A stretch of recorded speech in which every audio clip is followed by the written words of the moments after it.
Well, hey, good morning. It's just after 10 o'clock on September 7th, 2023.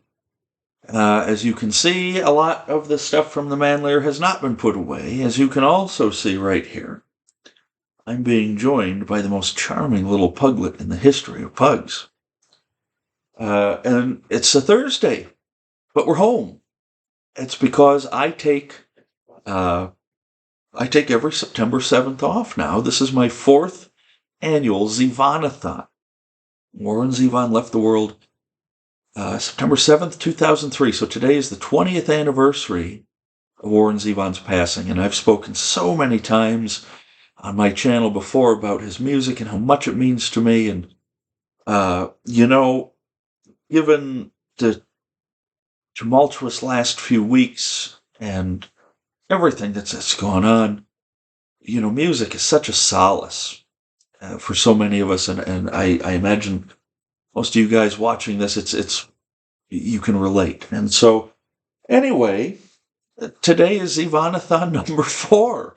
It started, if you haven't seen the videos before, it started a few years back on Labor Day. Labor Day was September 7th, and I thought, I'm just going to spin All Zevon all day because I realized it was the anniversary of his passing. And I jokingly called it a Zevon-A-Thon, and it's a silly term, and I get that. But here we are. And so each year, the next year it was the day after, and I took the day after off, and blah, blah, blah. Warren's music has just meant so much to me over the years, as it has to so many of you. And it's neat to take a day and delve in. Like so far today, I must admit I kind of cheated. Zevon-A-Thon actually got a soft start last night, and I'll touch on that in a minute after midnight, because I stayed up quite late. And anyway, but it started proper today with the song Trouble Waiting to Happen. That's what I've started with each time now from the Sentimental Hygiene record. I haven't listened to that yet. But today, so far, I've spun. Let's see, where are we? I just got done spinning the Envoy in its entirety. Now, I didn't listen to it last year. This has never ranked terribly high on my list. And, so I love the title track. Ain't That Pretty at All? Charlie's Medicine, Looking for the Next Best Thing, Never Too Late for Love. Side 2 is to me, better than Side 1. It's still not my favorite, but I did enjoy this a lot more than I thought I would. And then my very good friend Rob out in British Columbia, he posted about this a while ago. And so I actually, after Trouble Waiting to Happen, you can see the puglet making herself comfortable there. That was my chair. It's hers now. Bad Luck Streak and Dancing School. Every year when I do this, it's a fantastic chance to sit and reevaluate or re-listen to, or whatever term you want to use. Man, I really like this record a lot. It's grown on me a lot over the years. So, each year, it's not necessarily harder, but it's more difficult to figure out what you're going to get. It's neat to be able to present to you guys newer purchases, and I have all the official studio records, so then where do you go? What do you buy? And still kind of getting used to how to film down here versus the old man layer. So I have 5 new Zevon acquisitions this year. The documentary for Making the Wind, I had a DVD copy of this. I lent it to one of 2 people. And I know which of the 2 guys it was. I never got it back, so I just ordered another copy. Then, and this is where the Zevon-A-Thon actually got a soft start last night. This is, an unofficial basic bootleg release, but you can't read it too well with the red lettering and the light down here. But Warren Zevon at the Stone Pony in Asbury Park, August 26, 1994. It's a solo show, but he had another instrumentalist with him, and he mentions the name on here, and I can't remember. But this is an excellent little show. Splendid isolation. Lawyers, Guns and Money, Boom Boom Mancini, Roland the Headless Thompson Gunner, Seminole Bingo, Excitable Boy, Werewolves of London, and Poor Poor Pitiful Me. This was recorded around the same time as the Learning to Flinch CD, which was also recorded in a lot of small clubs and theaters across the country. It was a really fun album. So I actually kicked off at midnight. I kicked off listening to Zevon Stone Pony. And then I had seen and heard of this before. Warren Zevon, the First Sessions, from where he was part of a little folk pop duo, Lyman Sybil. And with Violet Santangelo, I think it's Santangelo is how that's pronounced. So this is from the mid-'60s, and there are a couple of other songs, just him on here. This is completely unrepresentative of anything he would do later, but it's a fun little piece of mid-'60s Southern California pop.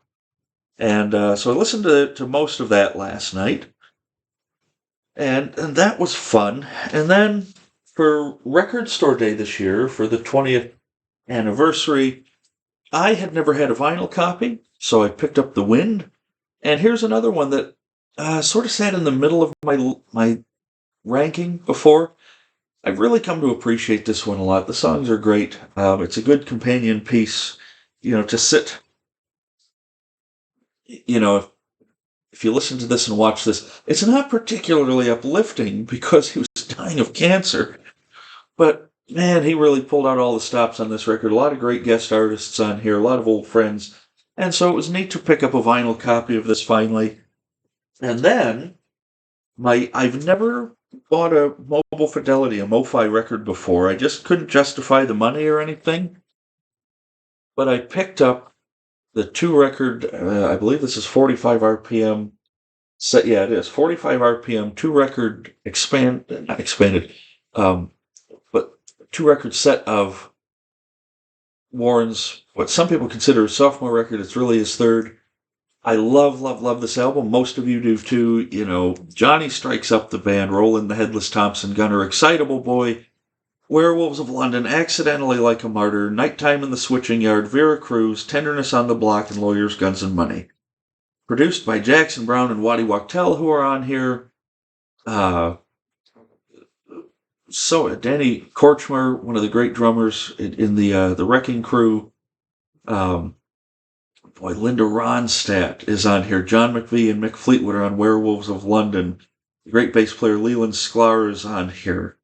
Trying to figure out, just a bunch of fantastic guest artists on here. And that's the thing, Zevon was never super popular, but if you knew, you knew, and he was a songwriter's songwriter. And so I got the MoFi edition of that, and so that's the one I'm going to spin later. Not going to be a super long video today. Oh. You can hear the puglet snoring over there. She's bored. She wants to get back to the music. Look at that. Look at that little squishy face. So anyway, Zevon-A-Thon. This is only my third cup of coffee today. Zevon-A-Thon number 4 is well underway. And, I'm not going to show all the records and CDs like I do every year. I have them out. CDs are all over there. I hope you all take some time today to spin the CD.